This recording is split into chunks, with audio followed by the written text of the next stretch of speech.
본격적으로 시작해 볼게요. 이제 네. 네 매일경제 기사고요. 네. 서울 아파트 절반이 고가주택 중위 가격 사상 첫 9억 원 돌파. 문정부 들어 3억 이상 쑥. 강남은 11억 원, 강북도 급등. 양도세나 대출 규제 기준 실수요자들 부담 가중될 듯. 네, 기사 내용이 이렇습니다. 네. 이게 이제 2017년도부터 18년, 19년, 20년도 이제 정확히 1월 기준으로 시세가 올라간 것들을 이제 평가를 했는데 네.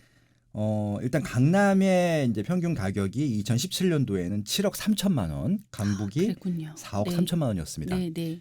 그때는 이게 되게 비싸다고 생각을 했었을 것 같아요. 그럼요. 예, 근데 이제 네. 지금 2020년 1월 기준으로 봤더니 강남은 11억 4,900, 그러니까 11억 5천만 원이죠. 네. 강북은 6억 4,200만 원이에요. 네. 그러니까 지금 강북 같은 경우는 3억 1천만 원 정도 올랐고요. 네. 강남 같은 경우는 4억이 넘게 올랐네요. 네. 그래서 일단 어떤 말씀을 드리고 싶은 거냐면은 일단 강남 강북 평균 내게 되면은 이제 중위 가격 평균 가격이 9억 1,200만 원 정도란 말씀을 드리고 싶고요. 네. 9억은 이미 1가구 기준으로 해도 고가 주택 기준입니다. 그러니까 지금 평균적으로 보면은 서울에 절반 사시는 이상이 분들은 절반 네. 이상이 고가 네. 주택에 포함이 됐다는 것들입니다. 네. 이것 때문에 좀 말들이 많아요. 그래서 네. 지금 고가 주택 대상으로 해서 세금을 중과하고 있는 것들이 굉장히 많은데 그럼 이 고가 주택에 대한 시세를 올려야 되는 게 아니냐 기준을 그렇게 하고 있는데 이번 정부에서는 그렇게 할 리가 전혀 없고요. 오히려 세금 많이 들어오는데 그럴 낮추면 이유가 낮추지 없죠. 올릴 네. 가능성은 없다라고 보시면 네. 좋고 그런 거 기대하지 마시고요. 네. 나중에 되면은 그냥 고마워하시면 될 것 같고요. 네. 아무튼 여기서 메시지를 드리고 싶은 건 뭐냐면요. 두 가지 포인트인데요. 강남도 많이 오르고 강북도 많이 올랐는데 오른 비율로 보게 되면 강북이 더 많이 오른 거고요. 오른 금액으로 보게 되면 강남이 더 많이 오른 겁니다. 그렇죠. 예, 그건 네. 이제 그래서 이제 수익률을 볼 것이냐, 절대 금액을 볼 것이냐, 그건 태기를 하시는 게 맞을 것 같고요. 이건 지금 이제 일단 매매 가격인데 전세 시세도 올랐는지를 봐야 되는데 전세 시세는 이만큼 많이 오르지 않았거든요. 네. 지금부터 주목해 보실 게 뭐냐면요. 네. 과연 전세 시세가 올라갈 것인가요? 전세 시세가 올라가게 되면 이 가격이 조정되지 않을 것이고요. 전세 시세가 올라가지 않으면은 이게 최근 3년 동안 많이 올랐기 때문에 일부 조정되는 지역들도 실현을 할 것이다. 일단 그게 제일 중요한 포인트입니다. 완전 키 포인트네요. 예, 그래서 네. 아마 제가 전세 시세도 이제 매일 이제 한번 분석을 해드릴 텐데 그 부분을 좀 주목해 보시면 좋겠다. 예, 그런 말씀을 드려보고 싶고요. 그리고 이제 이게 시세들이 올라가는 것 중에서 9억 원 이상 같은 경우는 대출이 이제 규모가 줍니다. 9억 원까지는 투기 지역 같은 경우는 40%까지 나오는데 9억 원 이상 같은 경우는 20%밖에 안 나오고 또 15억 원 이상 같은 경우는 대출이 아예 안 나오는 것들이거든요. 만약에 그런 대출 조건이 아닌데도 불구하고 시세가 올라간다라고 하는 것들이면요. 정말 현찰이 많은 분들이 시장에 많구나, 세상에 많구나라는 것들이 하나의 포인트가 될 것 같고요. 그런 사람들 숫자가 과연 줄어들 것이냐 늘어날 것인가 그것도 하나의 좀 포인트가 될 것 같습니다. 결국은 이제 어떤 말씀을 드리고 싶은 거냐면은 신기영 교수님께서 늘 주장하시는 것 중에 하나인데 세금 정책, 그러니까 세금을 올리는 정책, 대출을 줄이는 정책은 이게 그 정책이 나올 때 순간적으로 스팟으로 조정을 만들 수 있지 모르겠지만 궁극적인 수요를 줄이지 못한다는 것들이 신기영 교수님의 주장이거든요. 저도 100% 똑같이 공감을 합니다. 결국은 이게 지금 이렇게 대출을 줄임으로써 혹은 세금을 늘림으로써 누가 피해를 볼 것이냐라고 했을 때는 부자들은 피해를 보지 않을 것 같고요. 실제 조금 대출을 받아서 조금 상급 입지, 상급 주택으로 가고자 하는 중산층 이하 계층들한테 조금 더 기회를 좀 줄이고 있는 것이 아닌가 그런 생각들을 해보고 있습니다. 그래서 좀 이 방송을 듣고 계신 뭐 정부 인사나 기업체들이나 소비자분들 같은 경우는요. 시장이 결국 결정하는 것들에 대해서 결과로 우리가 이 수치를 보고 있는 것들이기 때문에 좀 이 수치에 대해서는 겸허하게 받아들이시는 게 맞을 것 같고요. 특히 서울 같은 경우는 투기꾼들이 조작을 한다고 올라갈 수 있는 시장이 절대 아닙니다. 예, 그 부분들은 그래서 시장의 결과라는 것들을 좀 염두에 두시고 시장 전략. 그러니까 어떤 말씀을 드리고 싶은 거냐면요. 조금 가능하신 분들은 이게 주택 가격이 조정될 것을 기다리실 필요는 없다는 말씀을 드려보고 싶은 것들이고요. 좀 불가능하신 분들 같은 경우는 어차피 이 조건들이 좀 더 개선될 여지는 없기 때문에 현재 조건 내에서 선택을 하셔야 된다는 말씀을 좀 드려보고 싶었습니다. 예, 그 말씀을 오늘 드리고 싶었네요. 네. 네. 다음 매일경제 기사고요. 네. 작년 주택 공급 4대 지표 나란히 감소. 공급 부족 우려. 주택 공급 4대 지표가 인허가, 착공, 분양, 준공 요렇게인가 봐요. 네. 근데 나란히 감소됐다라는 소식입니다. 네. 네. 그러니까 이제 인허가를 해야지 착공을 할 수 있고 착공을 해야지 분양을 할 수 있고 분양을 해야지 준공이 될 텐데 지금 이제 인허가가 좀 최근 5년도 평균, 그러니까 2014년도부터 18년도 평균보다 2019년도의 인허가 물량이 굉장히 많이 줄었습니다. 거의 네. 20만 세대 정도 줄었고요. 네. 그리고 착공도 거의 10만 세대 정도 네. 줄었고요. 분양도 거의 지금 한 7만 5천, 7만 네. 뭐 한 3천 정도가 줄었습니다. 결국은 인허가가 주니까 착공도 줄고 착공이 주니까 분양도 줄었다는 말씀을 드려보고 싶은 것들이고요. 근데 준공은 거의 비슷하죠. 네. 준공 같은 경우는 이번 정부에서 산 것이 아니라 지난 정부에서 그 해놓은 이전부터. 것들을 네. 결국은 이제 준공이 된 것들이기 때문에 결국은 준공은 다른 개념이라고 하면은 인허가 착공 분양이 줄었는데 일단은 분양이 줄게 되면은 분양으로부터 30개월 이후에 입주 물량이 주는 것들이거든요. 준공 물량이 줄 겁니다. 그렇겠죠? 그래서 그리고 그렇죠. 네. 착공이 준다고 하면 분양 물량이 줄 거죠. 그러니까 착공 같은 경우도 이게 착공하고 바로 분양하는 경우도 있고 후분양 같은 경우는 한 18개월 정도 있다가 분양을 할 텐데 그럼 결국은 착공이 줄면 분양 물량도 주는 것들이고요. 그다음에 또 인허가가 또 크게 줄었는데 그러면 착공 물량, 분양 물량이 다 줍니다. 결국은 연쇄적으로 줄 거란 얘기입니다. 제가 늘 말씀드렸던 것 중에 하나가 뭐냐면은 2021년 이후가 좀 격정이 된다는 말씀을 드렸잖아요. 그러게요. 그 얘기를 벌써 지금. 제가 네. 2018년도부터 드렸었는데 네. 그러면은 이게 지금 결국 수요 대비 공급이 적다라고 하는데 이게 단독 다세대 빌라 원룸 이런 거 다 포함한 수치가 아니라 사람들이 가장 필요로 하는 아파트거든요. 아파트 중에서도 좀 새 아파트. 결국은 이제 구축들 같은 경우는 새 아파트로 이렇게 재생을 시켜주는 좀 이런 과정들이 필요하고 이렇게 순차적으로 하나씩 새 아파트가 돼가는 과정들을 보여줘야 되는데 어느 기간 꽤 오랜 기간 동안 단절이 될 것으로 예측이 되잖아요. 이건 분명히 예측되는 거고 팩트로 보여지는 것들이거든요. 이것들에 대해서 구체적인 공급 계획을 보여주지 않으면요. 굉장히 혼란을 느끼실 것 같고요. 지금 뭐 3기 신도시를 30만 원을 준비하고 있다고 하는데 3기 신도시의 물량과 서울 물량은 달라요. 지방도 마찬가지고 이게 핵심 입지는 재건축 재개발만 되는 것들이잖아요.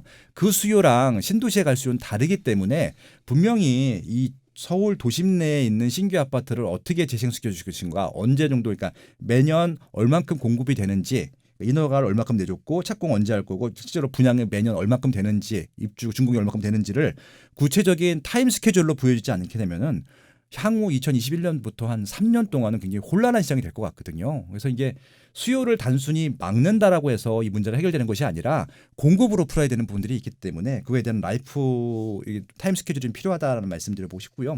그리고 여러분들은 구체적으로 어떤 입지에 어떤 아파트가 어떤 규모로 언제 준공이 되고 입주를 하는지 언제 분양을 하는지 반드시 체크해 보시면 좋을 것 같고요. 제가 아까 빠세클럽 그 월간 빠쇼에서 정리해드리는 이유가 바로 분양, 입주 그다음에 뭐 이런 것들 제가 현황을 정리되는 이유가 그게 제일 중요한 부동산 공부 자료거든요. 거기다가 시세만 보태면 됩니다. 다른 거 보실 필요 없고요. 여러분들이 뭐 이런 것들 인허가도 보실 필요 없어요, 솔직히. 그 해에 분양되는 물량들, 입주하는 물량들, 시세의 변화들만 보신다고 하면은 다른 공부할 필요는 없다는 말씀을 드려보고 싶고요. 아무튼 공급이 부족되는 지역인데 이 지역에 살고 싶은 분들은요, 그런 것들을 반드시 먼저 고려하셔갖고 실거주라고 하면은 먼저 들어가신 전략이 좀 필요하다. 예, 그런 제안을 드려보고 싶습니다. 네. 네. 다음 기사요. 네, 세금 부담 줄이자 대대광 증여 역대 최고. 대대광이 뭔가 하고 봤더니 네. 대전, 대구, 광주 네, 맞죠? 맞습니다. 네. 지난해 증여 건수 역대 최다. 배우자 자녀에게 증여하면 공제 혜택의 양도세도 절감. 여러 자녀의 공동증여 인기라는 네. 내용입니다. 네. 그러니까 이제 이거 뭐 내용을 제가 설명해 드릴 건 아니고요. 왜냐면 네. 이건 이미 서울에서 10년 전부터 유행을 하던 겁니다. 그러니까 이제 많이 오른 다음에 오른 것들에 대한 세금이 부담스러운 세대 같은 경우는 바로 그냥 자식들한테 증여를 해버립니다. 그러니까 다주택자로서 갖고 있는 세금 부담보다는 증여세가 더 싸다고 판단한 것들이고 증여한 순간부터 그것은 이제 본인의 세금 부담이 아니라 자녀들의 세금 부담이 되기 때문에 그렇거든요. 어차피 그 경제력이 있는 자녀들 같은 경우는 정상적인 월급을 받는 사람들이라고 하면은 그 정도 세금 정도는 이제 부여할 수 있거든요. 그러니까 증여를 하는 이유는 뭐냐면은 젊은 층들이 종잣돈이 있어야 집을 살 수 있을 텐데 그 젊은 친구들이 모은 돈으로는 아직 그 비싼 집들을 살 수가 없잖아요. 그래서 보통 증여를 합니다. 증여하게 되면은 이게 결국은 그 증여세를 내면 되는 것들이거든요. 그러니까 이게 불법이 아니라 정상적으로 고위층들이나 재벌들, 부자들은 다 그렇게 해옵니다. 그러니까 중산층들은 그 정도 재산이 그동안 없었기 때문에 관심이 없어졌을 텐데 최근에 시세들이 많이 올라감으로써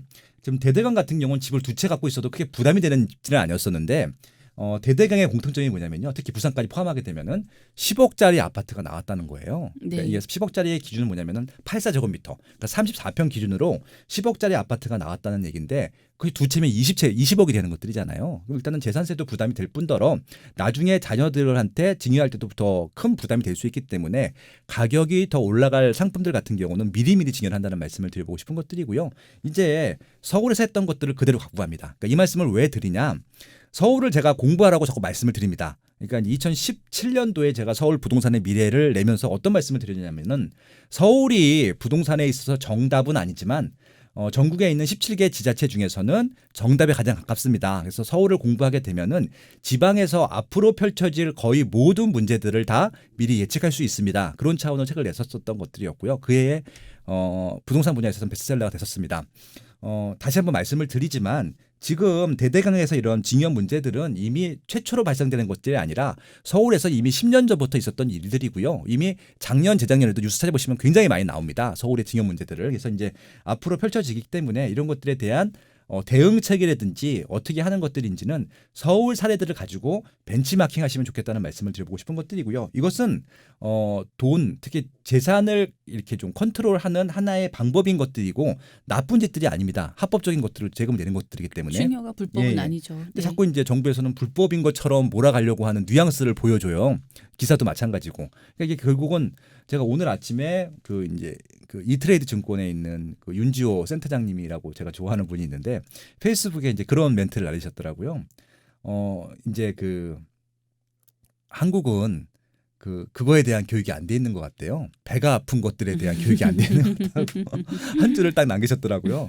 그런 것 같아요. 그러니까 이게 본인이 가지지 못한 것들에 대해서 배 아픔이 너무 심한 거예요. 그래서 이제 그런 것 같습니다. 결국 이제 그런 것들을 심리적으로 정치적으로 좀 이렇게 해소하려고 하는 것들 해소가 아니죠. 그냥 고소해하는 그런 느낌들일 텐데 문제는 뭐냐면요. 그렇게 한다라고 해서 자기 생활이 나아지지 않거든요. 순간적으로 그 고소한금을 느낀다고 해서 내 경제적인 능력이 올라가는 것들이 아니잖아요. 그렇게 하기보다는 그럼 어떻게 하면은 나도 세금을 더 많이 낼 수 있을까를 고민하시는 게 맞을 것 같고요. 저는 세금을 많이 내시는 분들이 애국자라고 생각을 합니다. 결국은 이것들은 기꺼이 세금을 내주시면 좋을 것 같다는 말씀을 드려보고 싶은 것들이고요. 제가 요즘은 강의할 때 다 주택자들한테는 다른 얘기 안 합니다.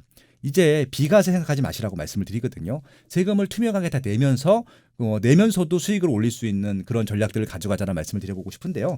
그 중에 하나가 바로 이런 증여도 될 수 있다는 말씀을 드려보고 싶고요. 과거에는 무조건 이게 뭐 양도세든 뭐 종부 보유세든 본인이 갖고 있으면서 세금을 내는 것들이 유리했지만 이제는 증여하는 것들이 더 유리할 수도 있기 때문에 그런 것들도 경우의 수에서 한번 따져보시라. 그런 말씀을 드려보고 싶습니다. 네. 자, 다음 기사 한국경제 기사고요. 네. 강북 전용 59제곱미터 15억 시대 열리나 신촌 그랑자이 14억 7,500만 원. 네. 눈을 다시 씻고 봤어요. 이 평형이 맞나 하고 네.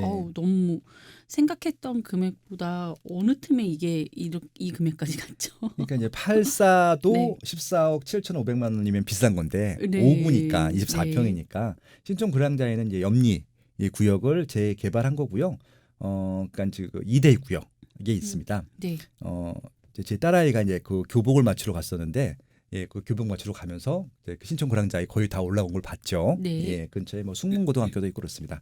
저희 이제 형님이 나온 학교인데 아무튼 이제 과거랑 많이 달라졌고요. 근데 주변은 아직도 좀 정비가 좀 필요합니다. 서강대학교 후문 쪽이고요. 그러니까 서강대랑 이대 사이쯤에 있는 그런 지역이라고 보시면 좋을 것 같고 오른쪽엔 또 그 아이언 뉴타운이 있어요. 네. 그러니까 아이언 뉴타운엔 또 그 유명한 마포 레미안 푸르지오 마레프가 있습니다. 그래서 지금까지는 마포구에서는 아이언 뉴타운에 있는 마레프가 대장이었습니다. 그래서 이제 최초로 84가 15억을 넘었었는데 지금 보니까 마레프보다도 신촌 그랑자이의 상승 속도가 빠릅니다. 신촌 그랑자이는 이번 달부터 입주를 시작을 하고요. 그러다 보니까 마레프 같은 경우는 2014년도, 15년도, 16년도 이제 그때 입주를 해서 좀 몇 년 차가 됐잖아요. 그러니까 이제 신촌 그랑자이에 비해서는 이제 조금 상품적인 요소들이 떨어지는 것들이죠. 물론 이제 마레프는 3,000세대가 넘는 단지고 여기는 1,600세대라서 거의 2배 규모 차이가 나긴 하지만 그래도 새 아파트고 1,000세대가 넘기 때문에 대단지로서의 상품성은 굉장히 높다라고 볼 수 있고요. 그리고 이제 이 아파트가 최근에 인기 있었던 것 중에 하나가 뭐냐면요. 최근에 그 입주자 사전 점검을 했어요. 네. 상품이 너무 좋은 거예요. 잘 나왔군요. 거의 강남 수준으로 해놨더라고요. 음. 깜짝 놀랐는데 제가 한번 모실 텐데 이제 그 놀라운 부동산을 진행하는 친구가 있어요. 네. 이제 그 친구가 이제 자기 동영상에서 한번 보여줬었는데 수영장이 있더라고요. 부럽네요. 그건 진짜. 그러니까 강북에는 네. 강남 같은 경우 수영장이 대부분 세 단지에 있었는데 네.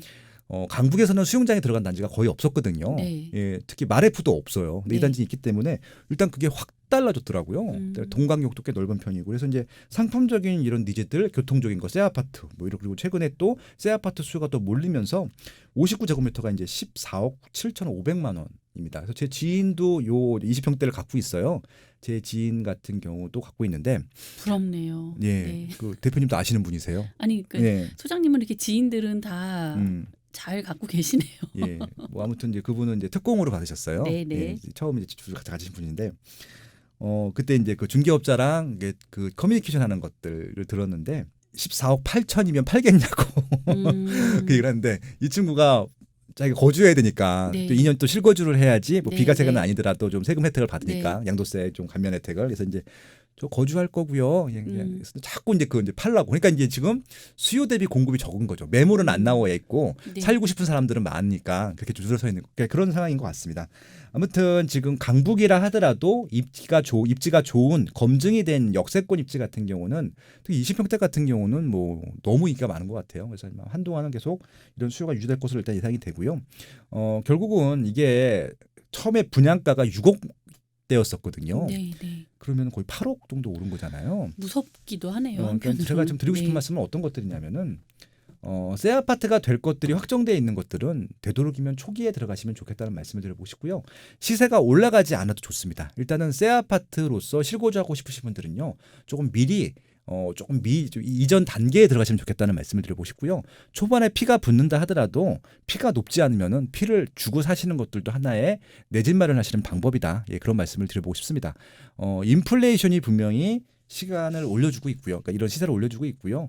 이런 또 시세가 올라가는 지역들은 대부분 다 수요가 많고 공급이 적은 지역들입니다. 그런 것들을 좀 그게 부동산 공부인 것 같아요. 네, 그렇습니다.